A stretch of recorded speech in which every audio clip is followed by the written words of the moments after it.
Hi, this is Ori Martins, number one property investment coach here in Nigeria. I want to talk to you this hour about something very fundamental when it comes to investment. 10 questions you need to ask and answer when it comes to unconventional investment. By unconventional investment, I mean the investment that has nothing to do with buying of shares, stock, bond, or fixed deposits in accounts. There are so many of them out there, and I actually recommend unconventional investment because the earnings are so higher than the conventional one. However, the risk also are higher. So this I wanted to look at a few questions that can help us to minimize the risk of this unconventional investment. The moment you are earning above the average in your industry, people will target you, they will come for you for this unconventional investment. So it's a normal thing. Not all of this unconventional investment will be successful. Some will not. What do you need to do to be able to live above average so that you don't lose your hard-earned money? Number one question you need to ask is, why am I being asked to invest? Why am I the target of these people? Simple answer there is because they need your money. The reason why they want you to invest is they need your money. But there's much that meet the eyes than the obvious thing. The point is, there are a lot of money lying fallow that the economy needs. A lot of money are there that need to be pushed into the economy to make more money for you.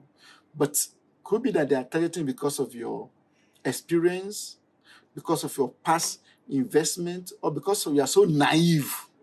They just want to take advantage of you. By the time you find out the reason why they need this fund from you, then you better prepare on how to invest without losing your money. So I recommend that number one, find out why they are approaching you for this investment. What makes you special?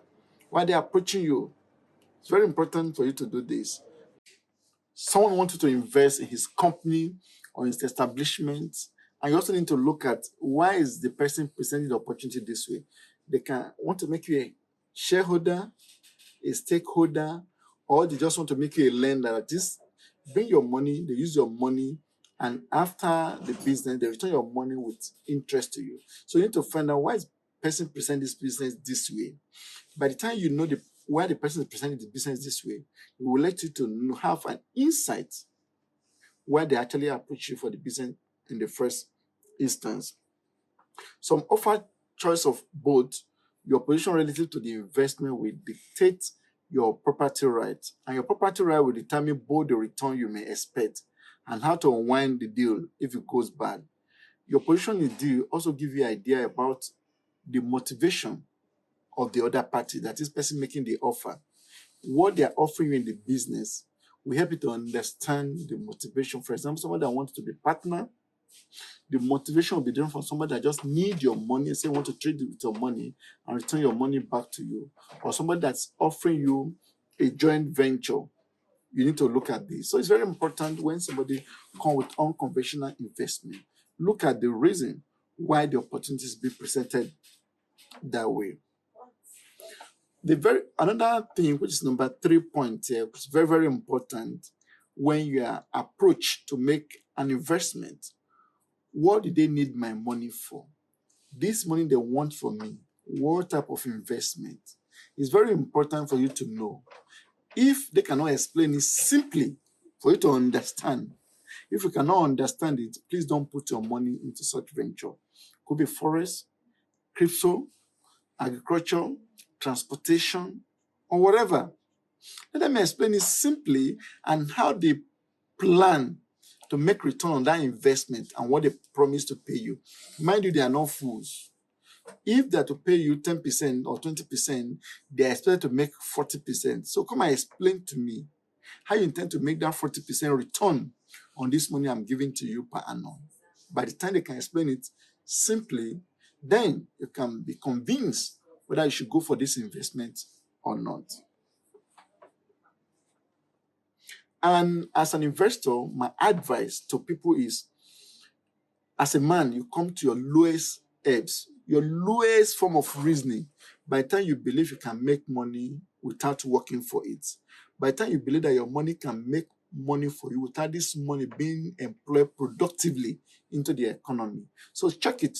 When somebody promises that just bring a little money, I'm going to become millionaire. Ask them, what is this money going to be used for? You're asking me to make a little effort, attend a meeting, and I'm going to become millionaire. How come?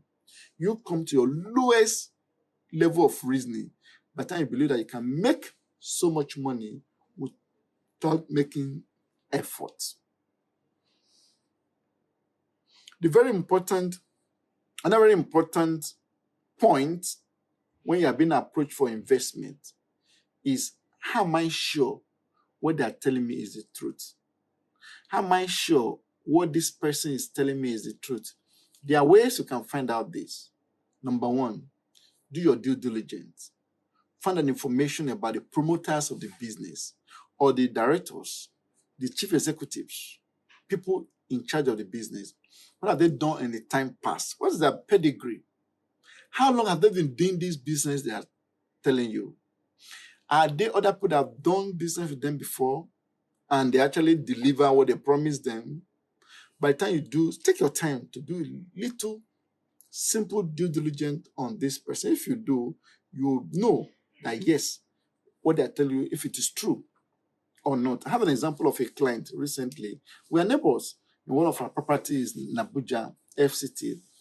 This man, we've been greeting, we've been talking, we've been sharing drinks for a while. And one day the man crossed over to our property, want to buy a piece of property there. And after the discussion, the negotiation, I even came down in the price because this, of course, this is my neighbor. And I was expecting the guy to do the transfer. I said, sir, I have not received the alert. He said, Mr. Martins, do you actually expect me to transfer so much money without my due diligence? I said, what do you mean my due diligence? He said, no, give me the paper of the property. I need to go to an appropriate authority to ascertain that this property belongs to you and you have the authority to sell this property. I'm like, wow, this person I call my neighbor actually went to do the due diligence, and after that he was satisfied before he make the payment. So don't take, no matter how familiar you with the person, please, this is a business. You need to put your hard-earned money into it. Do your due diligence before you do the deal. Do your due diligence before you do the deal. The next point, which is number 5, it's, what's my recourse if things went down south? What's my recourse if things go wrong? You need to ask yourself, any investment you want to make, ask yourself and ask the promoter if the business does not go as promised. Yes, it's an investment. All investment, especially unconventional investment, comes with risk. It may not always go the way it's planned. Even as human, many things we want to do ourselves doesn't turn out the way we plan it. The same thing happened to the investment you want to make. It will not turn out the way you want it. If it does not, what's the way forward? Or what's the way out of the situation? How do you get your money? There's a difference between return of investment and return on investment. Return of investment is that you're able to get your money you invested back. Return on investment, you get your money and what they promise you.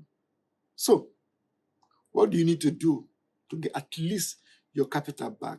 It's very important to ask the promoter and let them give you a satisfactory answer before you can go into such a business. What's the guarantee? What's collateral? What's it? For example, in Boeing luxury apartment, Boeing investment, when you invest with us, we give you property, landed property in one of our estate, worth 150% of your investment. Meaning that if you bring 1 million naira, for example, you give property worth 1.5 million. If you bring 10 million naira, you give property worth 15 million to hold. At maturity of your investment, you're giving your money back with interest and you're returning our property to us. So we are in a hurry. We as a company are in a hurry to pay you your money, capital, and interest to enable us get our property back. So ask yourself very important question. So we've discussed 5 episodes of this now, and the next we've discussed 5 points in this episode. The next episode, we look at the last 5 points on questions, 10 questions you need to ask